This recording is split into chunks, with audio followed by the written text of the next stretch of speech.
I'm Irma Herrera, and I see the look on some of your faces. You didn't get my name. I understand. I meet people with names I've never seen or heard before, so when I meet someone new, I repeat my name. It's Irma. Oh, I can't say that. I bet you can. Just try, Irma. I can't roll my R's. I welcome people asking me how I pronounce my name or if I have any tips for how they might remember, and I tell them, my father-in-law remembered the pronunciation of my name by thinking of earmuffs. He called me Irma, and it's fine if you call me Irma. How do you spell it? Irma is spelled I-R-M-A. Oh, Irma. Well, I pronounce it Irma. Where are you from? Even though Spanish has been spoken in the Southwest and California for centuries before English was introduced, people assume I'm a foreigner. I've started telling people I'm from Denmark. I was in Copenhagen on a city bus, and I looked out the window, and in huge letters is my name, I-R-M-A.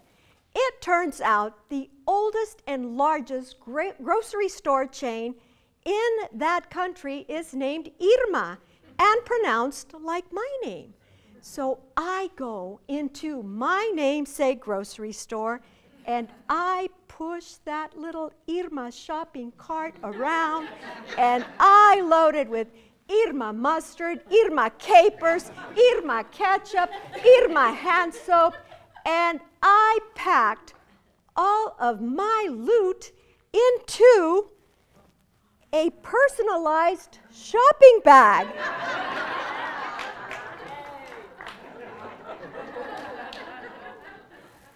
I love my Irma bag and my Irma products.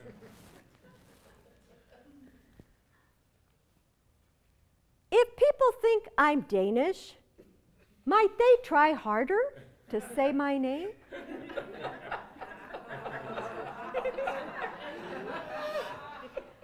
Okay, I'm not Danish. I was born and raised in Alice, Texas, 90 miles from the Mexican border. Population, 18,000. And this is the story about my name. When my mother was pregnant, both her parents were very, very ill.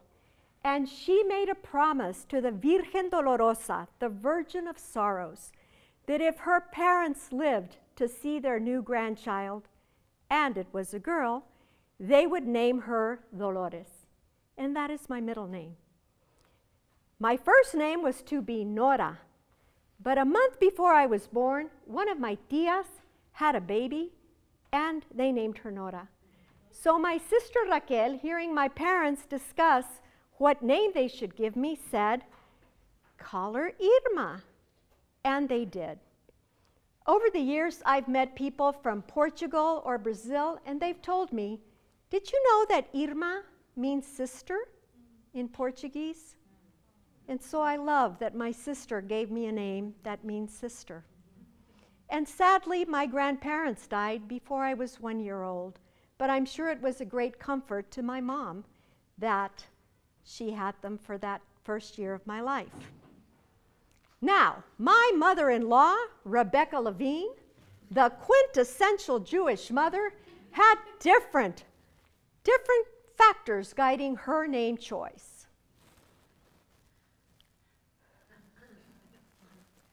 I named him Mark David, so he would have the initials MD. MD Levine, MD. Much to her consternation, her son had no interest in medicine and totally different ideas about what he would do with his life. Suppose you don't like your name, or there's reasons why you feel it's holding you back. You can change it, or you can adopt a pseudonym or a nickname. Hi, Irma. I wasn't here when you brought your car in for the last service appointment. I was on my honeymoon. Oh, Chaya, I didn't know you were getting married. Congratulations. And I see you kept your name. Good for you. Oh, my name patch. I just haven't ordered new ones. I changed my name. That's Chaya Pham. She's the service rep where I take my car to the car dealership. She was born in the United States, but her parents came here from Laos. What's your new name? Oh, my last name is Kerr, K-E-R-R. What was your thinking about changing your name? Oh, it'll just be easier for me and for our kids. Look, I'm expecting. Wow, well, double congratulations for you. Do you know what you're going to name your baby? I told Tim, we are not giving our children ghetto names like some of our friends are doing. If it's a girl, Ellen, and if it's a boy, Tyler. If our children ever run for president, I don't want their names to stand in the way of people voting for them. When we were thinking of starting a family, my husband and I were not on the same page about names. I wanted a name that was distinctly Latino. And our dilemma was resolved when we fell in love with a 10-month-old boy that already had a name. And when we adopted our son, it never crossed our mind that we would change his name, although we did list him as Antonio in his birth certificate.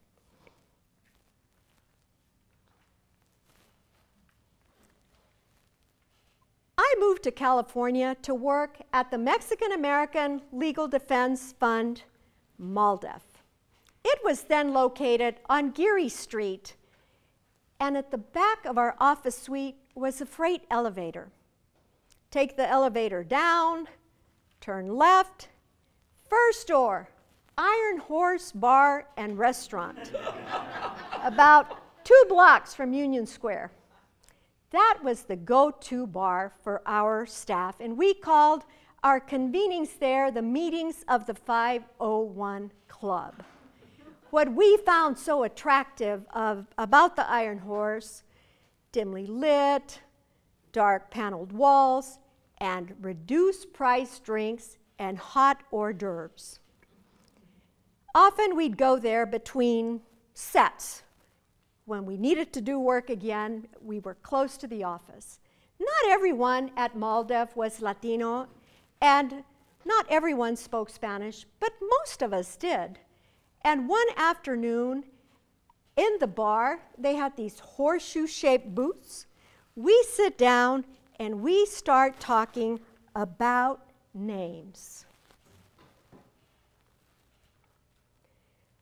Even though I grew up in Compton, everybody called me Jack. But when I went to college, I decided I'd claim back my name, Joaquin. So I told people in college, my name is Joaquin Avila. Joaquin rhymes with walking. Joaquin, it's not that hard. And Avila has an accent on the first A. Avila, not Avila. So I'm at Yale, and it's the time when the United Farm Worker Grape Boycott was really going strong, and I was active in that. And one Saturday, Reverend Johnson and 2 sisters and I are going to go meet with a grocery store manager to ask him, to convince him to stop selling non-union grapes. So as we're driving there, the Reverend says, "Remind me how you pronounce your name." And I say, "Joaquin Avila, sir." "Joaquin Avila, Joaquin Avila." We get there to the meeting, and he says, he introduces himself, and then he says, "This is Sister Mary Agnes, and this is Sister Bernadette, and Yale student Hava Nagila."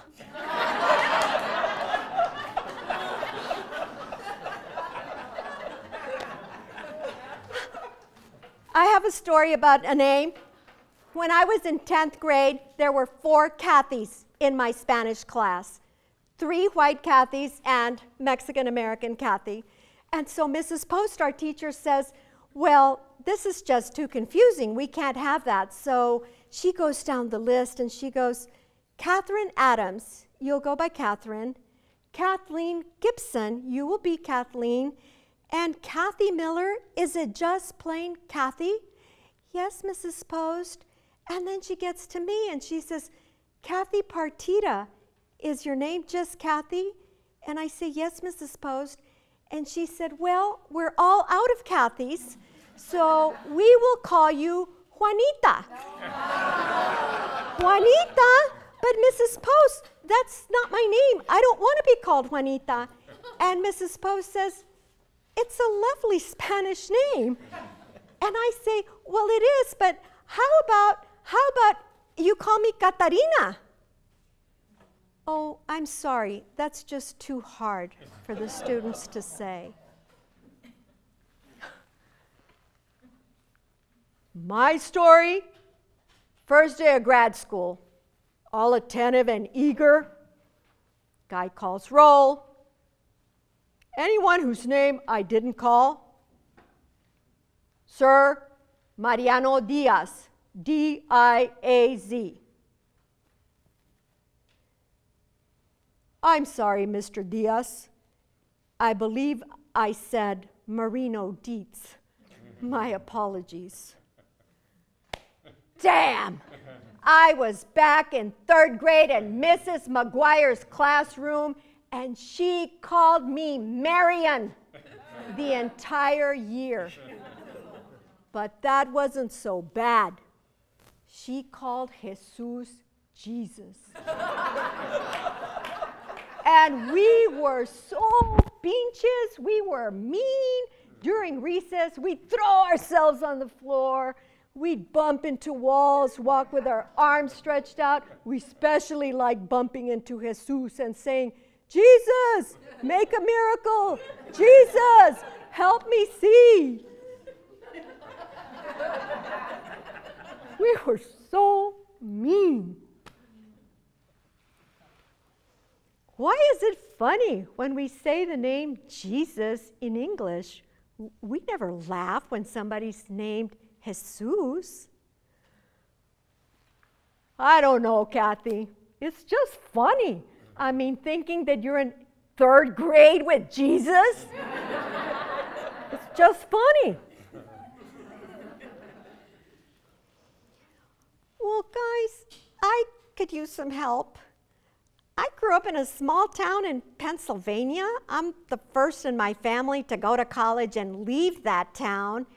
And on a lark, my college roommate and I moved to San Francisco, and I get this job at MALDEF as a temp. And before I met you guys, I didn't know any Latinos, and I'm sure I make the kind of mistakes that Mariano just talked about. And I'm afraid of offending, so sometimes I don't even say people's names. Jennifer, it's really okay to ask someone how to say their name. When I met you, I didn't expect you to know how to say Irma, but I repeated it for you and you got it. It's fine to ask somebody how to say their name. So Jen, the problem is this. Sometimes we're just so tired of telling people our names, and they're not even listening to how we say it. And then the other thing, like the professor, they come across your name, and they're all surprised, like, oh, like, are you supposed to be here? This is a graduate class on research methodology. Like what? I was on my way to see about a janitor's or groundkeeping job, and I walked into this fucking classroom? It just feels sometimes like people te insultan, even though they're not meaning to. I have to go. I have a brief due, so I'm going back to the office. But it reminds me of a story about my friend Gloria, who's a high school teacher in San Antonio. She says the first few days of school, she's nervous about getting students' names wrong. So one day, she's looking at her class list, and she gets to a name, and she says, I might need help here. Sarah? The last name's Abel? Mrs. Rodriguez, it's Sarah. Like I don't know how S-A-R-A-H is pronounced. I was so embarrassed. I never lived that down. And sometimes you're just trying so hard and you don't get it. I just met a girl named Maria, and suddenly the name will never be the same to me. Maria.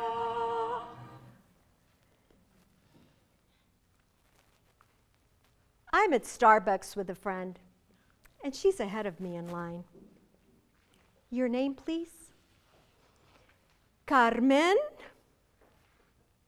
What about you? What would you like?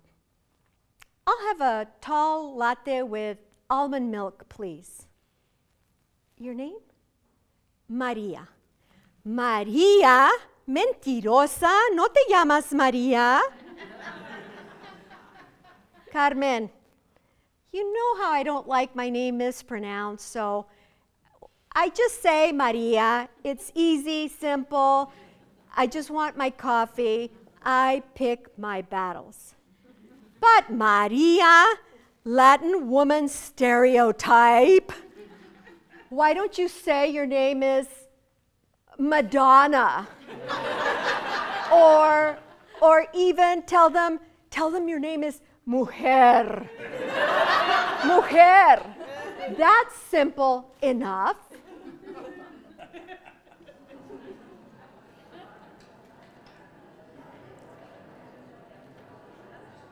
Please take your seats so the program can start.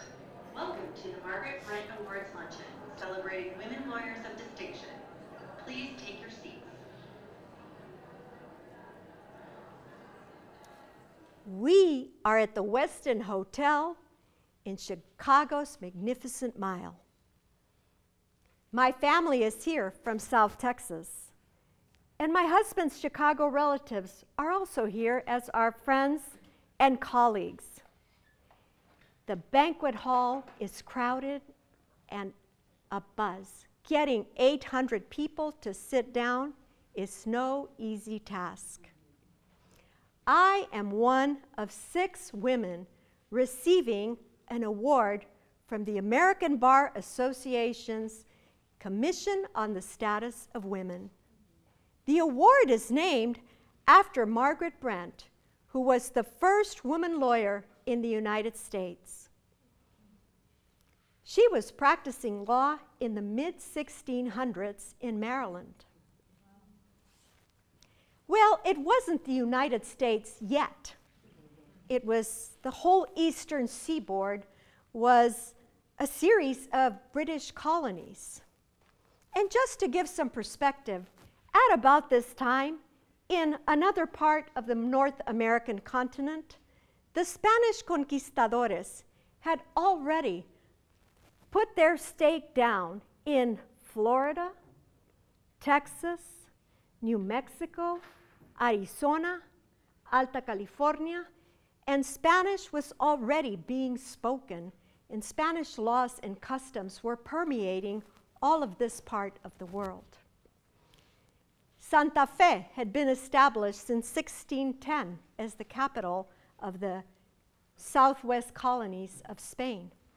But back to Margaret Brent and the English colonies on the eastern seaboard. She had a formidable record. She won each of the 124 cases she brought. And this woman was a single woman. She owned 1,000 acres of land, and she went to the Maryland Assembly and said, "Give me the vote. You give the vote to white males who own property. I would like the vote too." But she didn't get that. And it took 280 years for women to get the vote. I am seated with ABA dignitaries at the head table, and before each of the honorees is introduced, they will play a video about each of us. And after the video, well, we've never seen them, so we're quite excited to hear the video, and the lights have just come down. When Irma had not yet set her sights on becoming a lawyer. But she was clear about one thing. Discrimination against Mexican Americans was keeping her community from opportunities many took for granted. And Irma knew she would do something about that.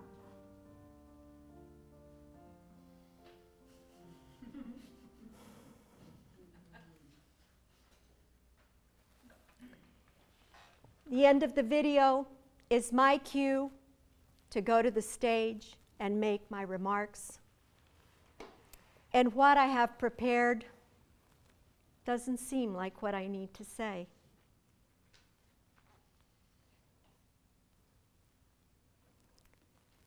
Good afternoon. Back in my office in San Francisco, the running joke among my staff is that anyone who calls and asks for Irma Herrera goes to voicemail. Because the assumption is they don't know me, or worse yet, they haven't bothered to learn how to say my name. So I would like to tell you who I really am. I'm Irma Herrera, and it is an honor to receive the Margaret Brent Award. At the end of the ceremony, one of my friends comes up to me and says, I was sitting next to Tony. Our son was then 9 years old. And she said, as soon as the video rolled, he said, "That's not how you say my mommy's name. She's going to be mad."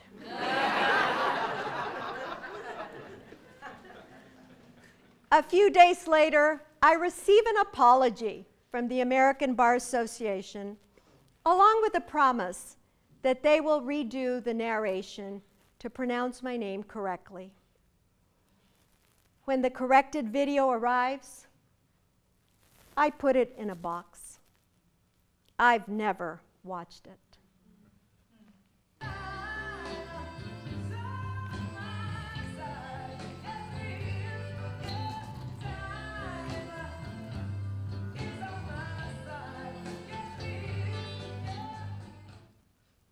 Hear that? Soul Queen of New Orleans, one of the best rhythm and blues singers ever.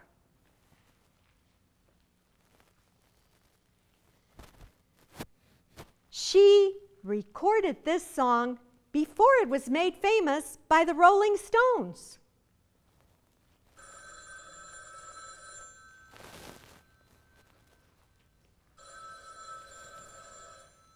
Hello?